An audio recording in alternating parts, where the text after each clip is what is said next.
4 నెలల 6 రోజులైంది ఆయన చనిపోయి.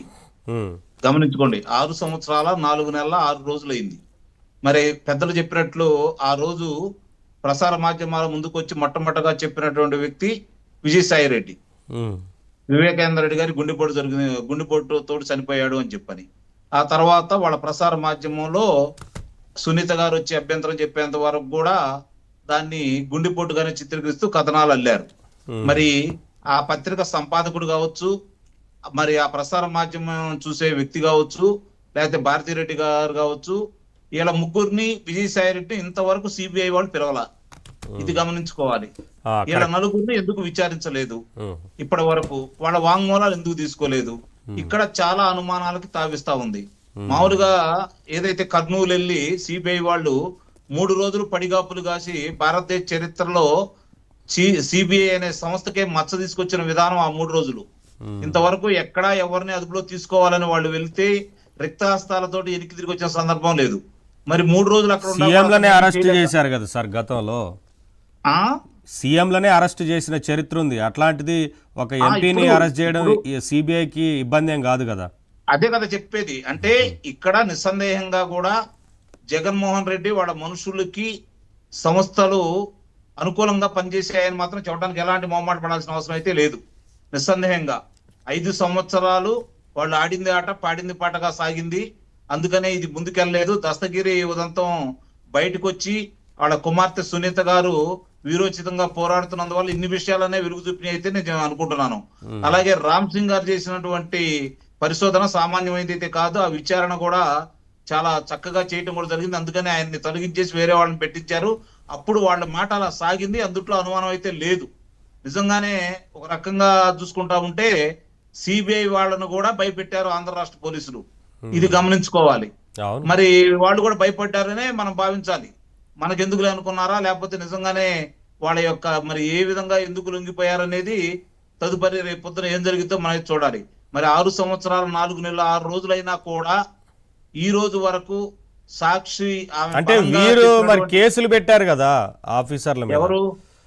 అప్పుడు ప్రభుత్వంలో ఉండి విచారణ అధికారి మీద కేసులు పెట్టారు వారు. అదే రామ్ సింగ్ గారి మీద వీళ్ళ మీద పెట్టారు. అలాగే వాళ్ళు ఉంటున్నటువంటి ఏదైతే బస ఏర్పాటు చేసినటువంటి దాన్ని కూడా ఖాళీ చేయించారు. వాళ్ళకి ఎలాంటి సహాయ సహకారాలు అందజేయలేదు. చివరికి కడప న్యాయస్థానం కూడా వాళ్ళకి సహకరించలా. ఇది గమనించుకోవాలి. కడప న్యాయస్థానం కూడా వాళ్ళకి సహకరించలేదు. అంటే న్యాయస్థానం ఎందుకు సహకరించదు? న్యాయస్థానం సహకరిస్తుందిలేండి సార్. లేదు, న్యాయస్థానం కూడా సహకరించలేదు. పెద్దలు చెప్పాలా, దాంట్లో మొహమాటం ఏమీ లేదు. ఆధారాలు దానికి సంబంధించినంత వరకు కూడా అక్కడ కూడా బహిర్గతం కానివ్వలేదు. ఇది గమనించుకోండి కాస్త. మనం మాట్లాడితే నిజంగానే దానికి మనకి ఇబ్బంది అవుతే అవ్వచ్చేమో కానీ వాస్తవం అది. నేను చెప్పింది అయితే తప్పైతే కాదు. దాని గురించి ఆ రోజు చర్చ కూడా జరిగిన మాట కూడా వాస్తవమే. మరి ఇంత జరిగిన తర్వాత కుమార్తె అంతగా పోరాడి మరి ఈ యొక్క ఆంధ్ర రాష్ట్రంలో జగన్మోహన్ రెడ్డి పరిపాలనలో ఈ విచారణ సరిగ్గా జరగదు, నాకు న్యాయం జరగదు, ఈ యొక్క విచారణని పక్క రాష్ట్రాలకి తరలించండి అన్నప్పుడు కదా హైదరాబాద్కి దాన్ని తెలంగాణ ప్రాంతానికి దాన్ని మార్పిచ్చింది. మరి ఇంత జరిగిన తర్వాత కూడా ఏమాత్రం వేగవంతంగా ముందుకెళ్లకుండా వాళ్ళకు మడుగులెత్తుతూ అదుపులో తీసుకున్నారు అవినాష్ రెడ్డిని. ఏ ప్రాంతంలో అదుపులో తీసుకున్నారు? ఏ ఇంట్లో అదుపులో తీసుకున్నారు? కడపలో తీసుకున్నారా? పులివెందుల్లో తీసుకున్నారా? లేకపోతే కర్నూలులో తీసుకున్నారా? హైదరాబాద్ నగరంలో తీసుకున్నారా? విజయవాడలో తీసుకున్నారా? ఎక్కడ తీసుకున్నారు నవీన్ అదుపులోకి? ఎక్కడ చూపించారు వాళ్ళు? ఏ క్షణంలో చూపించారు? ఎక్కడన్నా ఉందా? శనివారం నాడు అదుపులో తీసుకున్నారంట. ఎక్కడ తీసుకున్నారయ్యా? ఎట్టి పరిస్థితుల్లో కూడా అది కూడా బొటకమే.